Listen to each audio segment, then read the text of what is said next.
विदूषकः निःश्वस्य। विदूषकः निःश्वस्य, निःश्वस्य मतलब गहरी सांस लेकर। ठीक है, अब द्वितीय अंक में प्रवेश कर रहा है कौन? दुष्यंत, यह विदूषक। तो विदूषक अब अभी तक के जो है व्यवहारों से थोड़ा सा क्या है, खिन्न है, मतलब प्रसन्न चित्त नहीं है। प्रसन्न चित्त इसलिए नहीं है कि मेहनत ज्यादा करनी पड़ रही है, क्योंकि अभी तक विदूषक को कुछ खाने पीने को मिल नहीं रहा है, तो इसलिए परेशान है। तो कहते हैं ततः प्रविशति निशरणः विदूषकः। विदूषक क्या कहता है? निःश्वस्य। आगे बोलिए। बोधिष्ठम् एतस्य मृगयाशीलस्य राज्ञो वयस्य भावेन निर्विण्णः अस्मि। हाँ, फिर से बोलिए। बोधिष्ठम्, एकदम स्पष्ट बोलना है। बोधिष्ठम् बोधिष्ठम् एतस्य मृगयाशीलस्य राज्ञः वयस्य भावेन निर्विण्णः अस्मि। ठीक है, एतस्य का अर्थ क्या है? इसको जानने के लिए आपको संस्कृत की व्याख्या पढ़नी पड़ेगी। एतस्य मतलब अस्य, इसकी संस्कृत व्याख्या देखिए, है कि नहीं? नहीं है। ठीक है, एतस्य मतलब अस्य, अस्य कस्य, ऐसे बोलिए। एतस्य मतलब अस्य, अस्य कस्य? राज्ञः। यह करके किसको दिखा रहे हैं आप? तो एतस्य का मतलब राज्ञः, ऐसे समझना है, तब जाके आप भाषा में प्रवेश करेंगे। एतस्य, अस्य राज्ञः। दिष्टम मतलब, वो दिष्टम लिखा है ना, वो मतलब संबोधन कर रहा है। दिष्टम मतलब, दिष्टम मतलब भाग्यम, ये समझना है। मदीयम भाग्यम कीदृशम अस्ति नहीं, मदीयम दिष्टम कीदृशम अस्ति। मदीयम दुर्भाग्यम नहीं, मदीयम दुर्भाग्यम नहीं। अब क्या बोलना है? मदीयम, मदीयम दुर्दिष्टम, मदीयम दुर्दिष्टम। भाई दुर्भाग्य को क्या बोलेंगे? दुर्दिष्ट बोलेंगे, यही शब्द जानना है। भोदिष्टम मतलब हे मम भाग्यम। क्या कहते हैं? एतस्य मतलब राज्ञः। मृगयाशीलस्य मतलब मृगया, मृगया किसको बोलते हैं? हाँ, मृगया, मृगया किसको बोलते हैं? हाँ, हरिणी को नहीं। मृगया सोच के मत कहिए कि स्त्रीलिंग है। मृगया मतलब शिकार, मृगया मतलब शिकार।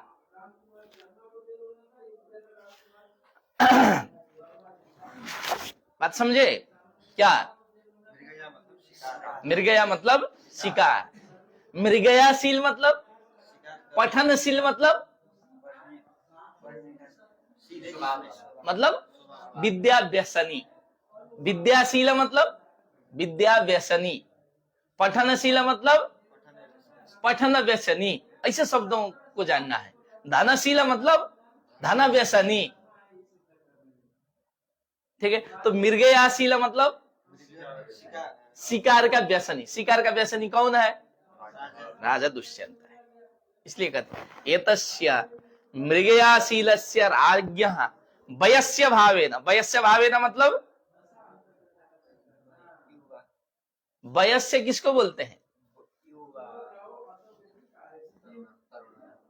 वयस्य, वयः, वयः नहीं, वयस्य, वयस्य बोलते हैं मित्रता को। वयस्य भाव मतलब क्या? मित्रता से, ऐसे समझना है। आवयोः वयस्य भावः। आवयोः, मैं आपको कहां प्रयोग करना चाहता हूं? लोक में आप संस्कृत बोले तब। आवयोः वयस्य भाव, हम दोनों की क्या है? मित्रता है। तो उसको क्या बोलेंगे आप? आवयोः वयस्य भावः। ठीक है, अगर किसी को कहना होगा कि क्या यह विद्या व्यसनी है, तो क्या बोलेंगे? अयम विद्याशीलः। वयस्य भावेन मतलब क्या? मित्रता से। क्या? मित्रता से क्या है? निर्विण्णः अस्मि, मैं क्या हूं? खिन्न हो गया हूं। ऊपर एक खिन्न के लिए क्या शब्द बोले? विषर्णः। अब यहां क्या बोले? निर्विण्णः। ये शब्द, एक तो खिन्न तो कोई भी व्यक्ति प्रयोग करता है, मगर संस्कृत साहित्य पढ़ने के बाद अब आपको क्या करना है, निर्वीर्ण अथवा खिन्न, खिन्न नहीं प्रयोग करना है, विषर्ण प्रयोग करना है। बात समझे विशाल जी, विशेषता आपके लिए पढ़ा रहा हूं, इसलिए पूरा बोलिए। भोदिष्टम एतस्य मृगयाशीलस्य राज्ञः वयस्य भावेन निर्वीणः अस्मि। हे मेरे भाग्य, मैं मृगयाशील शिकार का व्यसनी जो राजा दुष्यंत है, इस दुष्यंत के मित्रता भाव से मैं क्या हूं, अत्यंत खिन्न हूं। भाई मित्रता करने से कुछ लाभ मिले तब तो आनंद भी है, कष्ट ही कष्ट झेलना पड़े तो थोड़ा सा क्या होता है, मन खिन्न हो जाता है। मगर इसका मतलब ये नहीं है कि विदूषक छोड़ रहा है दुष्यंत को, इसका मतलब क्या है, भले ही कष्टों को झेलना पड़े तब भी मित्र है तो अपने मित्र को छोड़ना नहीं चाहिए। आगे क्या कहते हैं, अयम मृगः हम्म अयम वराहः हम्म अयम शार्दूल हम्म इति मध्याह्नः अपि बोलिए बोलिए। ग्रीष्म विरल पाद पच्छायासु हाँ वनराजिस्वा हिड्यते। सुनिए सुनिए, अब क्यों अयम मृगः, अयम वराहः, अयम शार्दूलः इति मध्याह्नेपि, क्या कहा, अब शिकार करने गया है, शिकार करने गया है तो मित्र क्या करेगा, ठीक है ना, मित्र दुष्यंत ये क्या है, मृग है, चिल्ला के बोलेगा बेचारा, ए देखो देखो वहां बराह है, मतलब सुअर है, कहना पड़ेगा ना, अरे अरे देखो उधर क्या है, शार्दूल है, बाघ व्याघ्र, ये कहेगा कि नहीं। वही शिकार करने गए हैं तो जहां देखेंगे कहना पड़ेगा ना, तो वही कहते हैं, क्या कहते हैं कि अयम मृगः अयम वराहः अयम शार्दूलः इति मध्याह्नेपि। भाई सुबह होता शाम होता तब तो ठीक भी लगता है, क्यों, क्योंकि उस समय प्यास कम लगती है। असीम जी, उस समय क्या लगती है, प्यास कम लगती है, पिपासा कम होती है, ठीक है ना। मगर दिन में, इसलिए क्योंकि खिन्नता से जोड़ना है प्रसंग को ना, कि मैं क्यों खिन्न हूं। अगर सुबह में अगर मुझे कहना पड़े कि भाई यह मृग है, यह क्या है व्याघ्र है, यह जो है शार्दू क्या है बराह है, तब तो शायद मुझे कम कष्ट होता है। मुझे कष्ट इस चीज का है कि दिन में हमको कहना पड़ रहा है। और क्यों दिन में, क्या समस्या है दिन में, भाई ठंडी का दिन होता तो वो हम मान लेते कि चलो सुख है, ठीक है, सुबह और शाम की अपेक्षा ठंडी के समय में क्या होता है, सुखी होता है, दिन में थोड़ा सा ठंडी कम लगती है, किंतु यहाँ यह परिस्थिति नहीं है। इसलिए जो खिन्नता था, खिन्नता है उसके अंदर, उस प्रसंग को जोड़ेगा आगे तक, ठीक। तो क्या कहते हैं आगे, मध्याह्नेपि ग्रीष्म विरल पादपच्छायासु, पहले इसका अर्थ जानना है, क्या जानना है, ग्रीष्म विरल पादपच्छायासु, ग्रीष्म ऋतु मतलब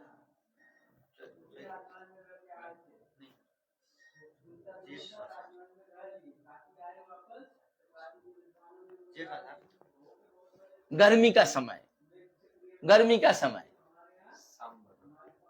नहीं यार, वो सावन भादो तो वर्षा होता होगा ना, बसंत उसके बाद का, ठीक है। तो ग्रीष्म क्या लिखा है, ग्रीष्म विरह पच्छायासु, छाया भी मुझे मिल रही है, तो कैसी छाया मिल रही है पता है, 3 शब्द हैं, ग्रीष्म विरह पादप, पादप मतलब पेड़, ग्रीष्म विरह मतलब विरह दिया है कि विरल, ग्रीष्म विरल, ठीक है। तो वो पेड़ों की यदि छाया भी मिल रही है तो पेड़ों की छाया कैसी मिल रही है, जहां क्या है, पत्ते नहीं है, क्या नहीं है, पत्ते नहीं है। उस बिना पत्तों की छाया वाली इस गर्मी में, बिना पत्तों की छाया वाली इस गर्मी में हमको क्या कहना पड़ रहा है कि अयम वराहः अयम मृगः, अयम शार्दूलः, इसलिए मैं क्या हूं, खिन्न हूं।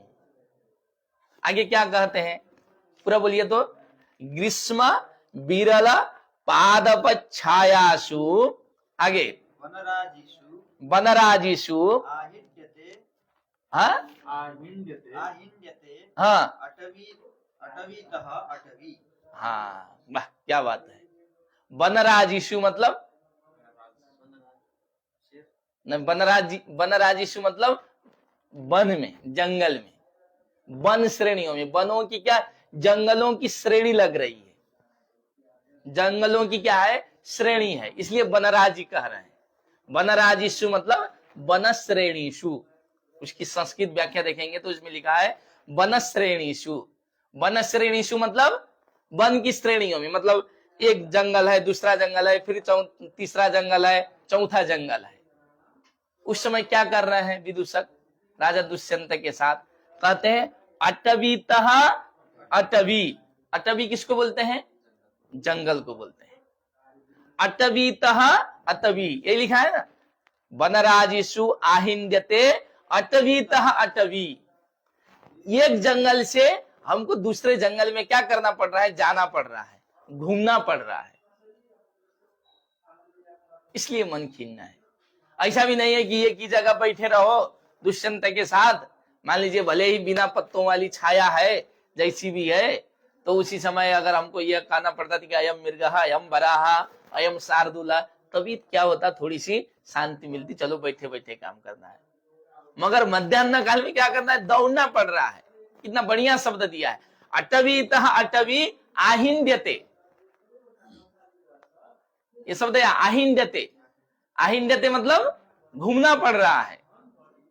मुझे लगता है ना, अपने में जो चलता है हिरणु, वो इसी से चलता है, मुझे ऐसा लगता है ना, इसी से आया है आहिन्यते। ये है साहित्य का लाभ। नहीं तो आज तक आप चलने को क्या बोलते हैं, या तो भ्रमति या चलती, दो शब्द, दो क्रिया के अलावा कुछ याद है आपको, या तो भ्रमति या चलती। अब ज्यादा से ज्यादा प्रयोग करेंगे, अगर पढ़े होंगे तो याति तक प्रयोग करेंगे, क्योंकि या प्रापण्य है तो याति तक चलते हैं लोग, ठीक है। इसलिए यायावर तो बनता है हमारे क्या, ठीक है, यायावर तो हमारे क्या प्रसिद्ध प्रयोग है, जो घूमता रहता है उसको यायावर बोलता है, सन्यासी, ठीक है ना। तो आहिन्यते, ये आपको नई क्रिया मिलेगी। परिव्राजक, परिव्राजक तो ब्रजगतौ से बना है, ब्रजगतौ से ही क्या बना है, परिव्राजक बना है स्वामी जी, बात समझे। तो क्या करना है, अटवीतः अटवी आहिन्यते, विद्यालयतः विद्यालय किं करोति आहिन्यते, मार्गतः मार्गम किं करोति आहिन्यते, एक दूसरे रास्ते पर घूम रहा है। मंदिरात मंदिरम आहिन्यते, एक मंदिर से दूसरे मंदिर में जा रहा है, घूम रहा है, ठीक है। तो यह राजा दुष्यंत का जो मित्र है विदूषक, ठीक है, ये भी क्या कर रहा है, अटवी आहिन्यते। आगे आगे बोलिए। पत्र संकर कषायानि हाँ कदुष्णानि हाँ गिरि नदी जलानि हाँ हाँ, पत्र संकर कषायाणी, क्या पत्र संकर कषायानि कसैला जानते हैं, स्वाद होता है ना। तो ये आगे जोड़ रहा है, कहा गिरी नदी जलानी पीयंते तक जोड़ना है आपको, ये एक वाक्य है। वो मध्याह्न काल में पानी कैसा पी रहा है ये दिखाना है ना। खिन्न को हमेशा जोड़ना है कि भाई मैं खिन्न क्यों हूं। तो अभी तक तो ये बता दिया, क्या बता दिया, ग्रीष्म विरल पादप छायासु वनराजिषु अटवितः अटवी आहिन्यन्ते, याद करना है विशाल जी, तब जाके हमका भाषा में अच्छा प्रवेश होगा, नहीं तो फिर वही गच्छति पठति में चले गए, कुछ नहीं होगा, भाषा में मधुरता नहीं आएगी, साहित्य नहीं आएगा। ये पूरा याद कर लीजिएगा, ठीक है। इतना तो घूम ही रहा हूं, फिर क्या कर रहा हूं भैया, क्यों, फिर क्यों मन खिन्न है, आगे भी बताता हूं, मेरी इतनी ही पीड़ा नहीं है। सुनो क्या कहते हैं, पत्र संकर कषायाणी कदुष्णानी गिरी नदी जलानी पीयन्ते, ऐसा जल पी रहा हूं। कैसा? तो कहते हैं पत्र संकर कषायाणी, पत्ते गिरे हैं। भाई क्या होगा ग्रीष्म ऋतु में, तो इस समय देखिए कहीं भी तो पत्ते क्या कर रहे हैं? गिर रहे हैं। वो पत्ते सारे गिर के कहाँ है? नदी में है। ये नदी का जल कैसा है? पत्र संकर कषायाणी जलानी। एक दूसरा क्या है? कदुष्णानी। कदुष्णानी मतलब कुछ गुनगुना, किंचित उष्ण, किंचित उष्ण इति कदुष्ण, किंचित उष्ण इति कदुष्ण। तो यह जो गिरि नदी जल है, क्या है? गिरि नदी जल, गिरि नदी मतलब पहाड़ी नदियों का जल। मतलब ये जो नदियों में पानी आ रहा है, कहां से आ रहा है? पहाड़ से आ रहा है। भाई शहर में तो पत्ते ही नहीं होते, इसलिए गिरि नदी बोला ना भाई। अब यहाँ बनारस में भागीरथी नदी देखेंगे, वहां कहीं पत्ते हैं? नहीं है, पत्ते नहीं है ना। तो यहाँ पत्र संकर कषायाणी जलानी नसंती अत्र, अत्र वाराणस्याम किम नसंती? पत्र संकर कषायाणी जलानी नसंती। कसैला, कषाय, ये तो वो है ना, आता है जब तर्क संग्रह पढ़ेंगे तो उसमें आता है। हाँ, तब असीम जी को पूछिए। कषाय मतलब कसैला। कसैला कैसा होता है? अब कैसे बताएंगे? स्वाद है, कैसे बताएंगे?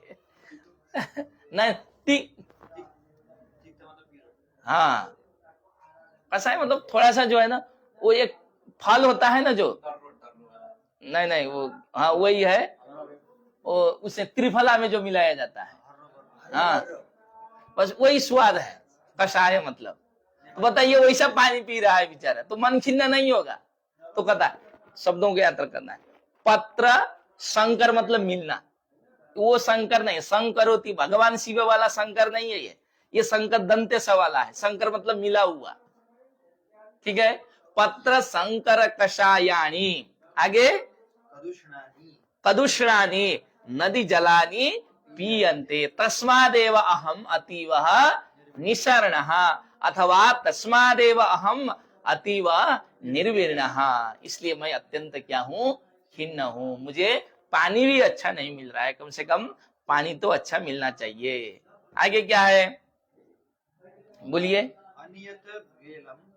अनियत बेलम शूल्य मांस भूभिष्ट आहारो भुज्यते। हाँ, एक अब यहां तक आइए।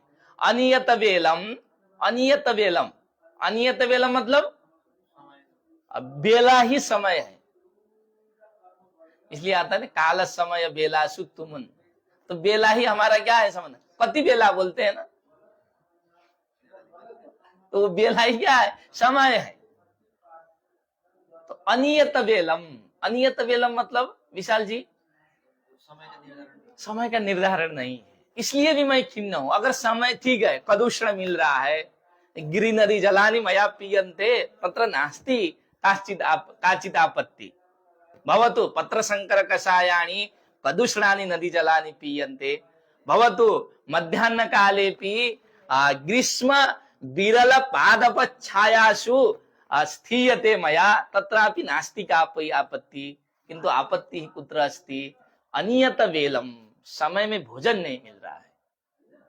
हम सब दुख को सहन कर सकते थे अपने मित्र के लिए, किंतु अनियत वेलम क्या है? निश्चित समय पर अनियत बेल में क्या करना पड़ रहा है? शूल्य मांस भूभिष्ट आहारो भुज्यते। हाँ, सामान्य भोजन भी नहीं, ठीक है। अनियत समय में मुझे फल ही मिल जाता, ठीक है। जैसे आप लोग अभी नवरात्र में शक्ति की उपासना किए हैं, उस समय मुझे लगता है शायद ये नहीं होता है कि मैं इस समय जो है कीवी ही खाऊंगा, ऐसा नहीं होता है। उस समय जब भगवती की इच्छा हुई कि खा लो, तब आप मान लीजिए कभी कीवी निकाल कर खाए, कभी क्या है फल निकाल कर खाए, तो वह जो है संघर्ष जैसा नहीं लगता है। ऐसा लगता है कि साक्षात भगवती आके आपके देह में जो है रह रही है, आपको शक्ति दे रही है। ये सब कहने वाली चीज नहीं है, ठीक है। अन्य दिन मैं अपना अनुभव नहीं बताऊंगा किसी को भी। अन्य दिन एक दिन नमक मत खाइए आप। आपको लगेगा कि यार मेरा क्या हुआ, बीपी जो है लो हो गया, अब मुझे क्या हुई, समस्या हो जाएगी। मगर भगवती की इतनी शक्ति रहती है, आप 9 दिन तक भी नमक मत खाइए ना, तो भी कुछ नहीं होगा। क्यों? भगवती की शक्ति है। हम भोजन करने पर भी, आप भी भोजन करने पर भी उतना ही बोलते हैं, और भोजन ना करने पर भी उतना ही बोलेंगे आप। क्यों? भगवती की शक्ति है।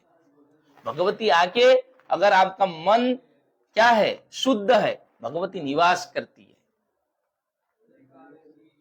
अन्य समय में आपका मन चंचल हो सकता है। एक बार आपको लग सकता है कि रास्ते में जो लड़की चल रही है उसको देख लूं, उस समय भगवती की कृपा इतनी होती है कि आप उस तरफ नजर ही नहीं ले जाते हैं, कि भगवती की शक्ति है विशाल जी। इसलिए उपासना यही है। उपासना में इतना ही लोगों को खाना चाहिए जितने से आप चल सके, और शाम को, रात को बिस्तर में लेटते ही नींद आनी चाहिए। तब तो आप अच्छे उपासक हैं, तब मानिए कि आप जो है, आपकी उपासना अच्छी चल रही है। अगर आप लेटते ही आपको नींद नहीं आई, तो इसका मतलब आपकी उपासना कहीं ना कहीं क्या है, भंग है। बोलिए विनोद जी। इसलिए भगवती की कभी भी स्तुति करिए, ऐसा बन के करिए। तो इसमें तो संघर्ष नहीं है, क्योंकि नियत समय में जब मन लगे तब आप खा लेंगे, अथवा अनियत समय में भी जो मन लगे वो खा लेंगे। कभी कीवी खा लेंगे, कभी सेब खा लेंगे, कभी संतरा खा लेंगे, कभी मौसमी का जूस पी लेंगे, कभी जल पी लेंगे, कुछ करेंगे, आप स्वतंत्र हैं, ठीक है। किंतु इस जो विदूषक है, इस विदूषक को क्या करना पड़ रहा है, अनियत बेलम शूल्य मांस भूयिष्ठ आहारो भुज्यते। शूल्य मांस भूयिष्ठ, शूल्य मांस भूयिष्ठ मतलब भुना हुआ मांस। जंगल में सब कुछ थोड़ी ना मिलेगा, जंगल में जो मिलेगा वही खाना पड़ेगा। सारी सुविधाएं तो नहीं मिली होंगी, तब ऐसा शब्द लिखे होंगे। तो उनको क्या करना पड़ रहा है वहां, हाँ, प्रायः उनको भोजन में क्या मिलता था, भुना हुआ मांस मिलता था। प्रायः उनको क्या मिलता था, भुना हुआ मांस मिलता था, वो भी अनियत समय में, नियत समय में नहीं। वैसा आहार करके इस मृगयाशील के पीछे मुझे दौड़ना पड़ रहा है, इसलिए अहम अतीव निर्वीण अस्मि, उसी को जोड़ना है। तस्मादेव अतीव अहम निशरण अथवा विशरण निर्वीर्ण अस्मि। तो क्या करना है, शूल्य मांस भूयिष्ठ आहारो भुज्यते। वो अन्न को बनाना होगा। मान लीजिए आपको और कुछ संस्कृत बोलना है, मांस तो खाएंगे नहीं, तो आप क्या बोलेंगे, ऐसे मांस की जगह कोई सात्विक शब्द जोड़ना है, सात्विक भोजन का, फिर आहार बनाइए आप वाक्य। ओदन, प्राय भात खाना पड़ रहा है तो क्या कहेंगे, ओदन भूयिष्ठ आहार भुज्यते।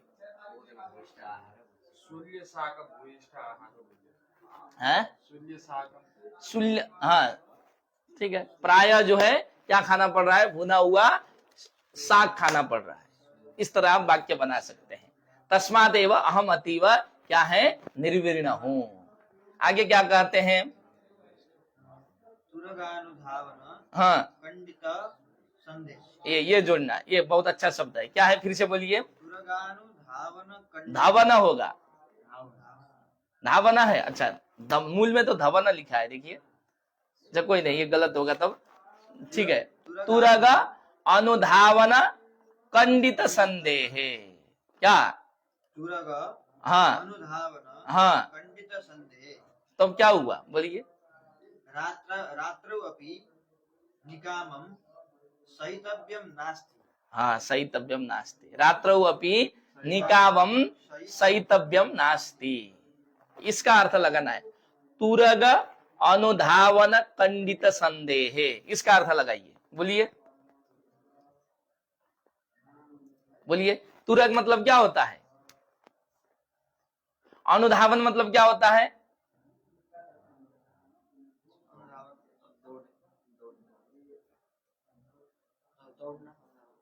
अनुधावन मतलब दौड़ना। तुरग किसको बोलते हैं? तुरग अश्व। तुरग मतलब क्या होता है? अश्व होता है। लिख लीजिए।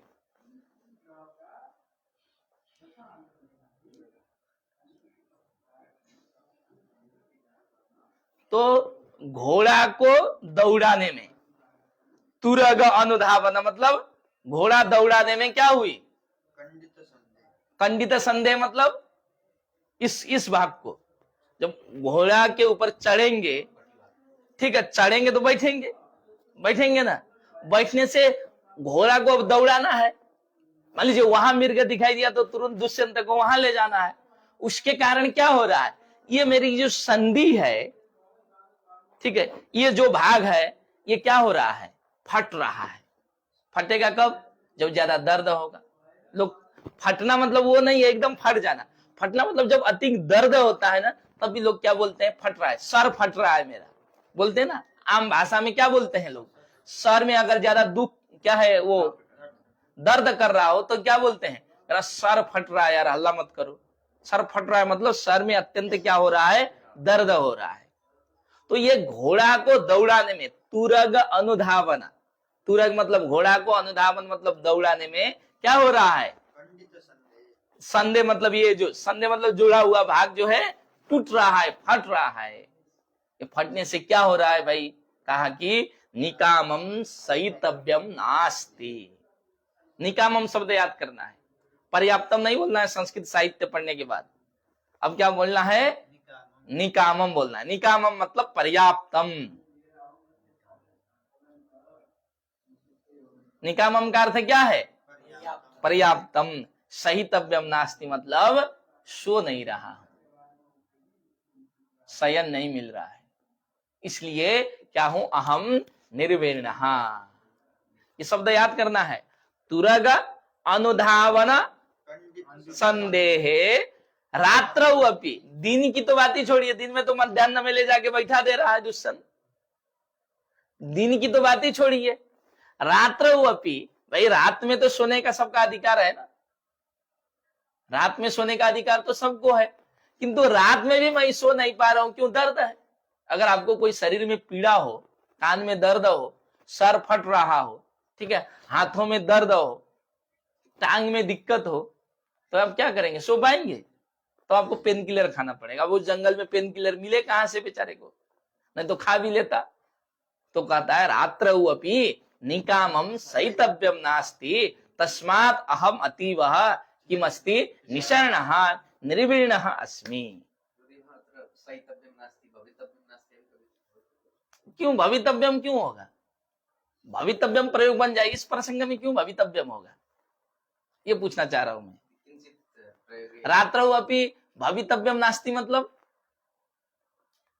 तब तो अर्थ होगा रात्रि में भी नहीं होगा।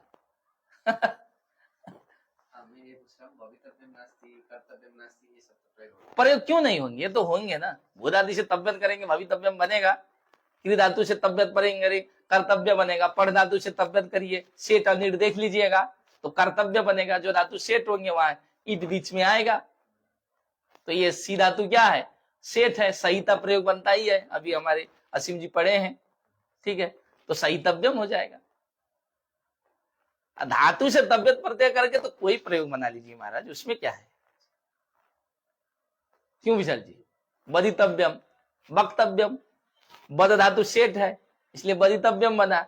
वही वच धातु क्या है? वक्ता बनता है, अनिट है, इसलिए वक्तव्यम हो जाएगा। ठीक है, मगर इस प्रसंग में तो सोना है ना बेचारा इसको, तो कहता है रात्रौ अपि निकामम सहितव्यम नास्ति। आगे ततः हाँ महत्येव हाँ पीयूषे दास्याः पुत्रैः हाँ शकुनिलुब्धकैर्वनग्रहण कोलाहलेन हाँ प्रतिबोधितः अस्मि। हाँ, ठीक है।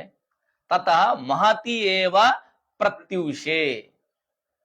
ठीक है, किसी ने कहा कि भैया ठीक है रात में दर्द है तुमको, दिन में क्या सुबह सो जाओ 4 बजे के बाद सो जाओ। भाई दिन भर का दर्द तो 2-4 घंटे में ठीक हो जाना चाहिए ना। भाई मालिश करो, अपने को ठीक करो, सर दर्द और दर्द, सर दबाओ, कुछ करो अपने लिए। तो किसी ने कहा कि ठीक है 2-4 घंटा तुम ऐसे ही जिए, हमको कोई दिक्कत नहीं है, तुम सुबह में सो लो। तो सुबह भी कहता है कि बेचारा मैं क्यों सो नहीं पा रहा हूं, कहता है तथा महती एव प्रत्युषे। प्रत्युषे मतलब उषा काल बोलते हैं, पता है? तब तो प्रत्युषे मतलब सुबह सवेरे। और क्या, शब्दों का जानना है, सब शब्दों का खेल है।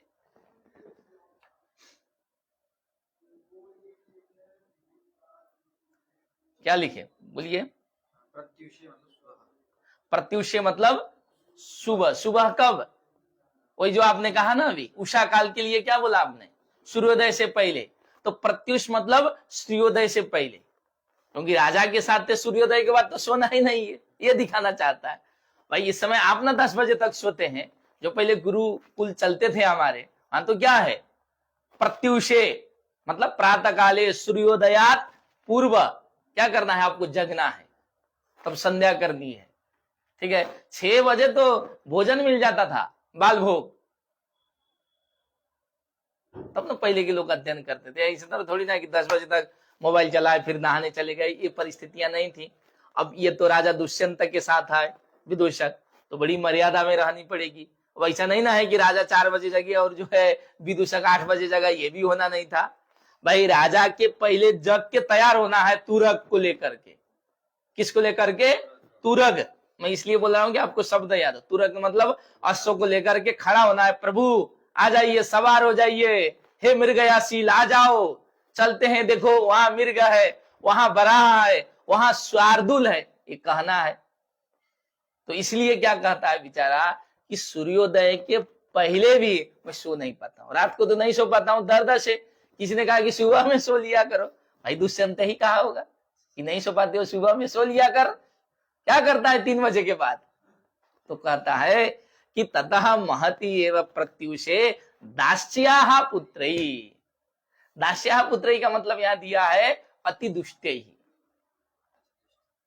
ठीक है, अति दुष्टैः मतलब जब गुस्सा आता है ना, आप सो रहे हो तो बहुत अच्छी आवाज भी आपको क्या करने लगती है? डिस्टर्ब करने लगती है। तो आप उसको क्या बोलेंगे? भले अन्य समय में असीम जी की आवाज बहुत अच्छी लगती हो आपको रूम में, ठीक है, मान लीजिए कहीं से यात्रा करके आए पैसा कमा कर और सुबह सो रहे हैं, उस समय असीम जी जो है पता चला कि नेर कथा न पता पता घुमास्यति हंती आती बाती द्राती साथी बोलने लगे, सूत्र की 10 बार आवृत्ति करने लगे। उनको पता है कि नीचे जाएंगे तो गुरुजी पूछेंगे, नहीं बताएंगे तो डांटेंगे। तब आप क्या कहेंगे? शांत रहो यार, अभी भले ही वही शब्द, वह वाणी।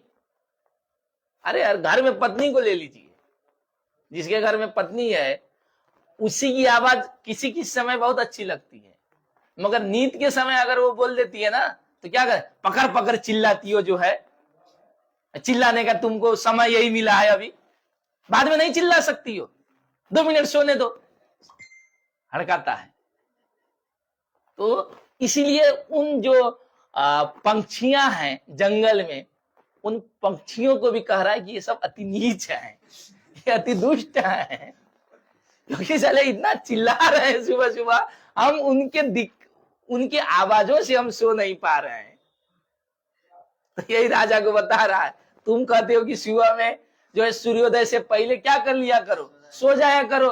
हम कैसे सो जाया करें? सूर्योदय के पहले तो ये सब चिल्लाते लगते हैं, काऊ काऊ काऊ काऊ काऊ, कहां से सोए हम?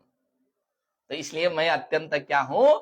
निर्वीर्ण हूं, विशर्ण हूं, निशर्ण हूं, कुछ भी बोलिए। तो क्या कहते हैं?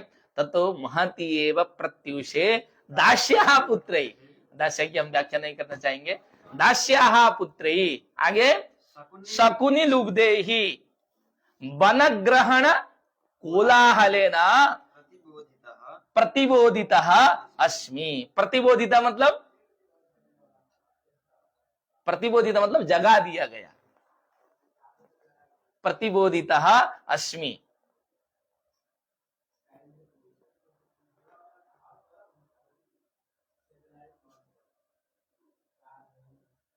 शकुनी लुब्ध के ही, बहेली मतलब वही पक्षियां, शकुनी लुब्ध के ही शब्द देखिए, शकुनी लुब्धे ही। शकुनी लुब्धे ही मतलब पक्षियों के द्वारा। वो पंक्षियां कैसी हैं? तो कहते हैं वन ग्रहण कोलाहलेना, जंगल को ही घेरने के लिए क्या कर रहे हैं? वो सब आवाज कर रहे हैं। मतलब ऐसी आवाज करते हैं कि जैसे अब जंगल को क्या करना है? आक्रमण करना है। मतलब जंगल ही इनका है। वन ग्रहण कोलाहलेना, जंगल को घेरने वाला जो क्या है? कोलाहल है। उस कोलाहल से मैं क्या किया हूं? प्रतिबोधिता अस्मि, बार बार 4-5 घंटे में अपने जो है क्या करता हूं? इस संधि भाग को ठीक भी करता हूं, जो दिन भर में दर्द है हमारा, उसके बाद भी सोना चाहता हूं, तो फिर ये सब क्या करते हैं? मुझे सोने नहीं देते हैं। इतने कारणों से क्या है? वह अत्यंत क्या है? खिन्न है बेचारा। ठीक है, एक बार गद्य पढ़ते हैं, बहुत आनंद आएगा। शुरू से पढ़िए।